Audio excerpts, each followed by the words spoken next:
Indi ntambara shyashya iravutse hagati y'umutwe wa M23 ndetse na leta ya Kinshasa. Si intambara y'amasasu ahubwo ibaye intambara y'amagambo. Nyuma y'itko AFC M23 yanze kwitabira ibiganiro biri kubera i Doha muri Qatar, bakavuga impamvu zikurikira. Bavuze ko kandi ari ukubera ko batatumiwe, akaba ariyo mpamvu batitabiriye.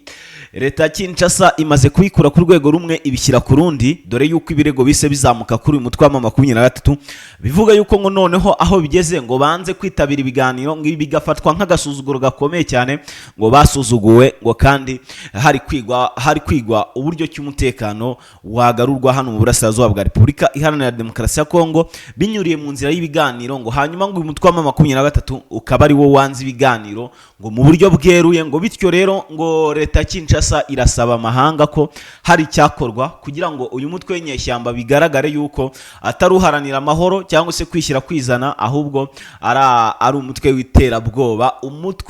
w'iterabwoba. Sinzi icyo kintu niba muri ko cyumva. Ibi rero akabi nabyo Amerika yashingiyeho isora riri yatangaza. So tugiye kugenda tubigarukaho turebere hamwe ibyo ngibyo uko byifashe mu rusange. Hanyuma muri Uvira rwagati indani finally urugamba tayari rwa Uvira mushobora kuza kumva ruhagaze. Uvira tayari imaze kuba neza hagati na hagati. Intare za Sarambwe zamaze kwinjira, zamanutse hitwa Runingo, ziramanuka zikubita Kiriba, ziri hafi aho ngaho kabisa muri Prende Ruzizi, neza hafi n'umujyi wa Uvira. Ibi bisobanuye iki rero? Bisobanuye ko Uvira tayari yamaze kuba tombe. Uvira yamaze kuba tombe ku kigero cya 70 byibura n'9%. Ushobora kumva ari umubare munini uri hejuru kibaza tese M23 niba yafashe bingana uko nguko kuri icyo kigero, ubwo urumva kandi kabura bagashyizeho reka mbabwire. Ahangaha hagiye kuba urugamba rukomeye cyane. Umutwe wa M23 ugiye kurwana bikomeye cyane. Ibi ngibi birasaba iki rero? Ibi birasaba izindi mbaraga zihambaye kugira ngo AFC M23 yigarurire umujyi wa Uvira. Ibi nubwo biri kuba, mwibuke ko amahanga yose yamaze gutera icyizere gikomeye cyane AFC M23. Tugiye kubirebera hamwe byose bikubiye mu makuru ngiye kugenda mbabwira. Tayari warikare ababirigi bageze kuri 3 baraye baburiwe irengero mu ijoro ryo ku itariki ya 8 z'uku kwezi kwa 8 n'ubundi ejo neza mu masaha y'umugoroba ahashyira ku isaha saa 6 cyangwa se saa 7. ubwo urumva twamaze tena kwinjira muri uyu munsi tariki ya 9. Amakuru angera ari kuvuga ko ababirigi baraye baburirwa irengero, hakaba haraye hasakwa neza ara mu mujyi wa Warikare mu isantere, aho basakaga barebe niba bano babirigi bashimuswe bashobora kubabona. Ibyo byose tugiye kugenda tubirebera hamwe.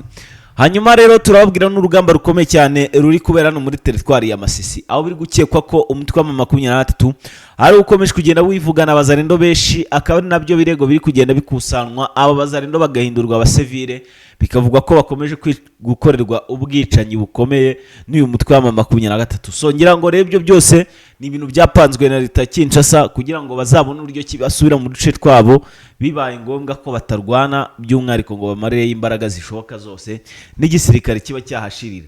Urumva rero ko mfite amakuru menshi cyane, nta kindi kintu nkusaba, ni ikintu kimwe gusa, ni ukubana nanjye ntangira ndetse nanasoza. Hanyuma rero ndagira ngo mbabwire ko uyu munsi twujuje 3780 subscribe. Hanyuma rero ndabasabye kugira ngo bibaye bishoboka twuzuze byibura 8,000, byibura ejo nabwo tuzihinda intego yo kuzuza 10,000 kugira ngo tujye tubana neza cyane gatanu kagenzi kako mu makuru nk'aya ngamba namaze kujya mbategurira. Na makuru magufiya mugiye kumva nyine ibyo byose, zo ngingo z'ingenzi ngiye kuzirambura. Amakuru yacu tuyahere ku biganiro byari buhuze umutwe wa M23 ndetse n'ingabo za leta FARDC, aho rero bari buhurire i Doha muri Qatar, aho bari buganire ku kijyanye n'umutekano. AFC M23 ivuga ko kandi nta butumwire yigeze ibona, ngo yisanze ahubwo bayibaza impamvu itageze mu biganiro.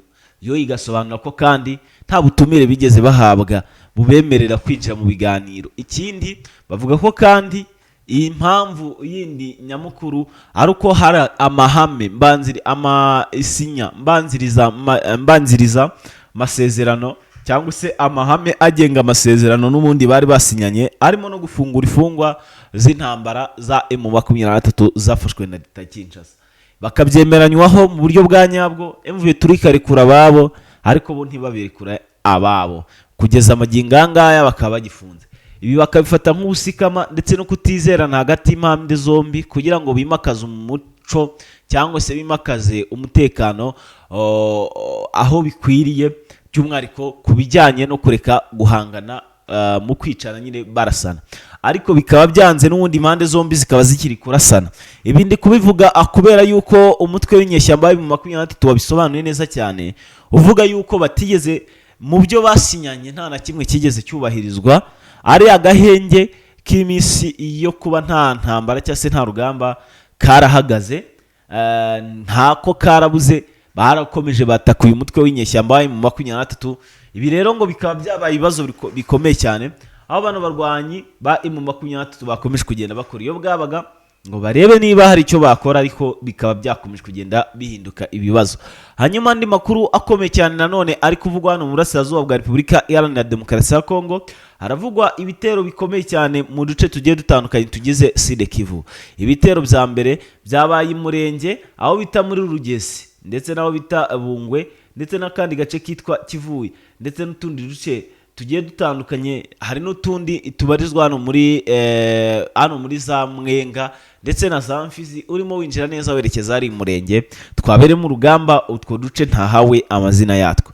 Amakuru ari kungera arambwira ko gusa ahitwa mu Mkenke ndetse n'ahitwa ku Kijombo humvikanye amasasu akomeye cyane, ariko izuba tuvugana ubu ngubu ngo ririko riraka hariya mu bice by'Umunembwe. Abaturage abeshi biragiriye inka zabo, umutekano ni wose, twirwane hiri mu kazi gakomeye cyane. Ndetse naho hari ibibazo, hari abasore b'amadubu ngo bari kujya bari kurwana ku bwishi, barwana ku mutekano ngo bakomeze biyubake, ni nyuma yuko bari bamaze iminsi bangirijwe n'ingabo zirwana ku ruhande rwa leta ya Kinshasa, FARDC ndetse na Wazalendo.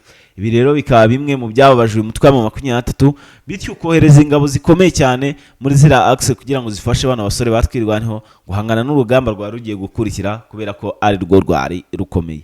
Amakuru ari kungeraho kandi aravuga ko hano muri Rugezi bano basore batwirwaneho bamaze iminsi bagerageza ibishoboka ibyo ari byo byose ngo bashyire umutekano. Ibyo byose rongera ngo birumvikana neza cyane gatanu kuri kagenzi ikako. Hanyuma ndagira ngo twigarukira hitwa Ruvungi, ndetse twigarukira ndetse nano muri Kiriba ndetse na Runingo. Utu duce kombi biri kuvuga ko twafashwe n'umutwe wa M23 uyu munsi mu masaha mu gitondo mu rugamba rwabahuzaga, aho rero birukanyemo ingabo z'abamerceneri b'abacasho b'Ababeligi, bakirukanamo kandi FDNB ndetse na Wazalendo. Ibitero rero bikaba byasize uyu mutwe wa M23 tubashije kwigarurira utwo tu axe twose nta na kamwe isize. Ngira ngo byose rero birumvikana neza cyane gatanu ko agenzi kako ku uyu mutwe w'inyeshyamba urwanya ubutegetsi bwa leta FARDC ndetse na Wazalendo ukomeje kugenda ukora iyo bwabaga. Hanyuma mu gihugu cy'u Burundi biravuga ko Evariste Ndayishimiye yahinduye minisitiri w'intebe agashyiraho undi mushya. Uyu nguyu uzwiho gukundana na FDLR ndetse no gukorana bya hafi, ku buryo cy'umwe ushobora kumukeka mu mugore wundi, bitewe n'iki akunda FDLR ku rwego rwo hejuru cyane. Uyu mugabo rero wagiye ku butegetsi akaba ngaje kugira ibyo ahindura, sinzi ngo ni ibiki, ariko dukomeje kubihanga amaso, dukomeze tubikurikiranira hafi. Mwe mubane natwe turaza kugiye tubibagezaho neza cyane gatanu kagenzi kako. Nta kindi kintu wakora kikanshimisha usibye kunkandira kuri subscribe, ubundi tukajya tubana neza cyane mu makuru nk'ayanga nkomeje kugera nkugezaho. Aya ni amakuru yibandaga hano mu burasirazuba bwa Repubulika Iharanira Demokarasi ya Kongo. Mu kanya gato ndaza kugaruka n'izindi breaking news amakuru aza kubagezweho. Gambashimire, jye nitwa Pacifique, inira Defense TV, amakuru yacu mu kanya gatoya. Bye bye.